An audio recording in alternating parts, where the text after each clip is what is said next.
All right, well, here we are at the Union Transfer in Philadelphia with local band One Win Choice on Jumpstart Records. They just opened up a bill here for Comeback Kid and Propagandhi. Thank you guys for taking a minute with Blow the Scene readers from around the world. We really appreciate your time. If we could just kick things off by having you introduce yourself and your weapon of choice with One Win Choice, we'll kick her off. I am Dan, and I sing and do all the shouting, all the banter on stage. Right on. Justin, play guitar and no banter, a little bit of shouting. Right on. Very cool, very cool. So let's start with the bill here tonight. So how did you guys end up on a bill with Propagandhi and Comeback Kids? I know you guys are obviously a fan of Propagandhi. How did it work itself out? Basically, the Propagandhi tour was announced, and we emailed our friend Andy, who works with R5. Like, do you know who's doing that show? Maybe we could open it. And he's like, oh, that's my show. There's a lot of bands who want to do it, so we'll get back to you. And then it was about a month later, we were like, oh, there's no way we're playing that. How many bands probably submitted themselves? And Andy just emailed us back. He's like, so about that Propagandhi show, you guys still want to open? We're like, hell yes. Awesome. We're down. I think we actually heard a rumor that we were tossed out of there was like a pool of bands and we were nixed from it. So we're like, oh well. And then we got the email. So. Yeah. Right on. It worked out very well. Right on. Very cool, very cool. So the big news with One Win Choice is you guys are actually winding down as a band after over a decade together, 5 years on the road, touring Europe multiple times, touring the US multiple times. You guys are, calling it a day. If you don't mind, I'd like to go into, how you guys came about that decision and the circumstances surrounding it. Yeah. I guess, basically, I've had a lot of member changes over the years, and it's always worked itself out. It's always been like, we're going to keep moving forward and being like progressive and writing new songs and doing, like, trying to do what we want to do. But, like, we just recently had our bass player leave, and then Justin said, like, I can't really tour anymore. I don't want to, like, I can't really work this out anymore. Just think my time with the band's ending, and it was like, all right, we've had a lot of member changes. Me and Justin were the founding members, and it's like you can't just carry the name on anymore. Like, you can't replace certain people. You have to just call it a day and like move on from that point. Like, the remaining members of the band are going to stop playing music. We're going to form another band and like keep doing shows and writing songs, but it's just not going to be One Choice anymore. Gotcha. And Justin, I'm sure it's gotta feel kind of weird for you, like having so many years, playing music and doing shows and stuff. If you don't mind, like, what are you gonna be getting into after you segue out of music? Are you still gonna be playing at all, or what's daily life gonna look like? Yeah. To be honest, I don't really exactly know what daily life will look like. It just kind of got to the point where I had to miss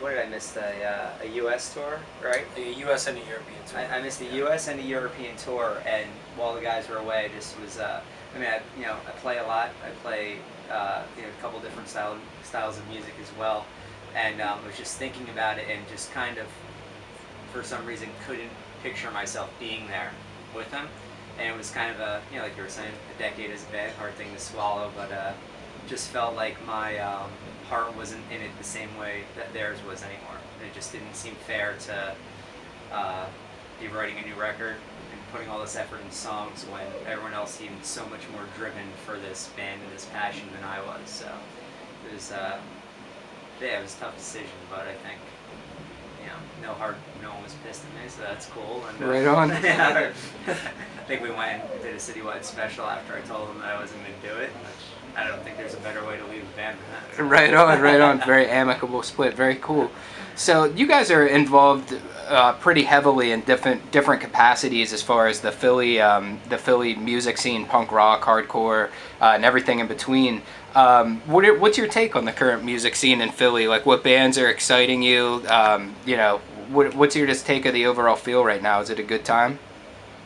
I think Philly it's very unique in the sense that there's a lot of, like, it has that house show culture that a lot of places all over the U.S. have. Sure. But at the same time, people are very motivated and they're involved at different levels. It's not just bands play house shows and that's it. Like in our band, you have Justin, our drummer, who he plays house shows, he books house shows. He's part of a booking collective now, and you have people involved on multiple levels and are very motivated on multiple levels. So, like everyone is kind of just all in for it and like really excited about like seeing their friends' bands, promoting their friends' bands, and just building a music community. I feel like Philly. That's why Philly is popular now, in a sense that people notice the music scene because there's really good bands coming out of it because people are very motivated within the scene to help those bands like just exist on a slightly larger level or like bring attention to those bands for like regional tours or whatever it is. People are excited about like the music that's being created here and everyone's kind of just, it's like a big family, like a bunch of friends kind of. Right on. Okay, so One Win Choice has, you guys are your roots are in punk rock and specifically political punk rock. Like, you know, the shows you guys have always offered, whether it's been, I don't know if a lot of your fans know this, but you actually ran for several years a small venue in your parents' backyard called The Shed, which is a really cool venue. And there was always, whether it was literature or vegan food, it was just kind of almost like a safe haven for, you know, that kind of collective sharing of ideas. Like it was a very open atmosphere. Like everybody was welcome, and I feel like your band in particular is very in tune with what's happening politically, whether it's amongst your peers or what's happening on a more, you know, political and governmental level. One Win Choice really started picking up touring right around the time when Obama came into office. Have you guys noticed like a shift in awareness, either home or abroad, or if there are any differences? Like, what do you think is the current state of awareness amongst our generation, among like 20, 30 something music fans and just our generation? Are you starting to see a shift? Does it give you hope that, you know, we're really going to get things together here in the future? Like, what's your take on the current political atmosphere and specifically like our generation and our role to play? I feel like because we've had so many experiences and have been lucky enough to like see different like countries and different cultures and different like political climates, it's kind of weird to see how things are operating at home, but also at the same time like slightly inspiring. Like I wouldn't endorse Obama as a president. I wouldn't endorse any president. I think that a lot of times like our political system is bankrupt and ideas get shut down or things go nowhere. But at the same time, during the last 4 years, you have people talking more consciously about things like don't ask, don't tell, like gay marriage. You have just this idea that people in the administration or that are doing interviews on like The Daily Show or like on The View, stuff like that, they're talking about issues that matter to people like us. Whether or not that's just pandering or not, that's one story or another. But I feel like when you had George W. Bush in office, you don't have any of that conversation happening. There's nothing about like trying to embrace gay marriage or trying to embrace the LGBT community. You just have this ideology that has the questions are already answered and there's no conversation. I feel like the last 4 years you've had much more conversation amongst people, especially amongst younger people, and I think political bands have really grasped onto that the atmosphere has been more open in general in the last 4 years in United States politics. So in that sense, I think that the last 4 years have been a good thing for the social awareness aspect of our country.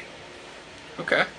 Justin, do you agree with that? Do you share that same view? I agree. I think it's also been interesting to see, you know, like you said, our heavy touring time was during this administration, but we were around for a long time before that and saw a lot of the political bands focus on what was going on with George Bush and the Republican Party at the time, and it seemed like a really easy thing for everybody to jump on because there were so many things that were very obviously wrong or difficult that were going on in the country. Right. And it was interesting to see with bands, like political bands and stuff, how things changed once Obama took office, because it almost turned more to like a social awareness without an obvious scapegoat in a way.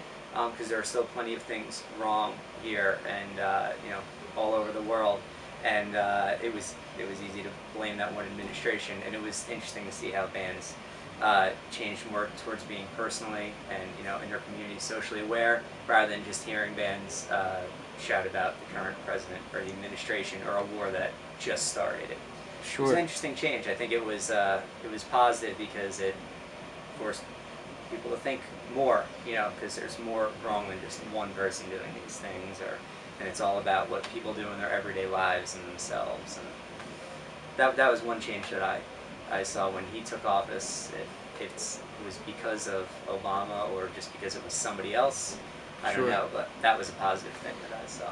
Right. Now, do you think this dialogue, and I would agree with you, I think the dialogue has certainly changed over the last 4 years, but do you think that there's that where we head in the next 4 years, 8 years, 12 years, do you think there's actually been change that's been enacted? Do you think that is the groundwork in place for a more progressive U.S., a more progressive role within the entire global community? Because obviously during George W. Bush, we were very much seen as still cowboys on kind of, on open plains, whether it was taking control of oil fields in the Middle East or just our general global policy was not very welcoming. As with Obama in office, it seems like, the perspective of the world has changed, but do you really feel that, is it just a perspective change, or are there tangible differences between when Bush was in office and when Obama is in office? Like, do you think this dialogue is actually enacting and manifesting the change that everyone has been talking about?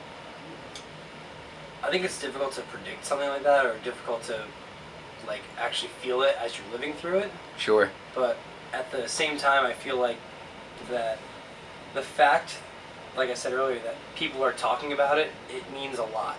Because the conversation is the power. If nothing's being said, nothing's happening at all, then we're going nowhere.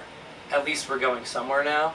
Sure. And we're talking about issues that young people care about, or people who have been basically shit on for the how many years, like gay rights issues, LGBT issues. You have Don't Ask, Don't Tell. You have people talking in the administration about closing down Guantanamo. Sure, it hasn't quite happened yet, but you have people talking about issues that wouldn't necessarily be brought up given another administration or another head of U.S. politics.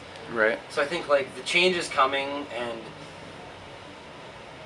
it's hard to predict whether or not it's going to manifest itself in a more progressive U.S.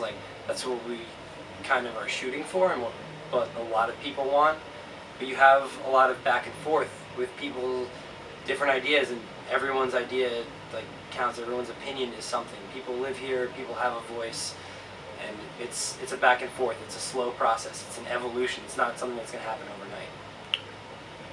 Right on. Now, do you feel, because some of the issues, apart from just and issues in a social context, there are there even still the divide on whether or not global warming exists. For one thing, we're definitely not seeing any scaling back in emissions. While there are there are clean air incentives that are in place, but there are a lot of things that were enacted during Bush, even before Bush, Clinton, Reagan, that have continued to permeate administration after administration. And I think with a lot of those issues, Obama is not an exception. We've intensified wars since he came into office. Do you see the role of our generation do you think we need to change our approach? Do you think that at the time for simply talking about these issues in music and sitting around the campfire and talking about them, where it seems like with what happened with the recent Occupy movement in Europe was had a much more aggressive take on it. There were violent protests in the streets. Even what's happening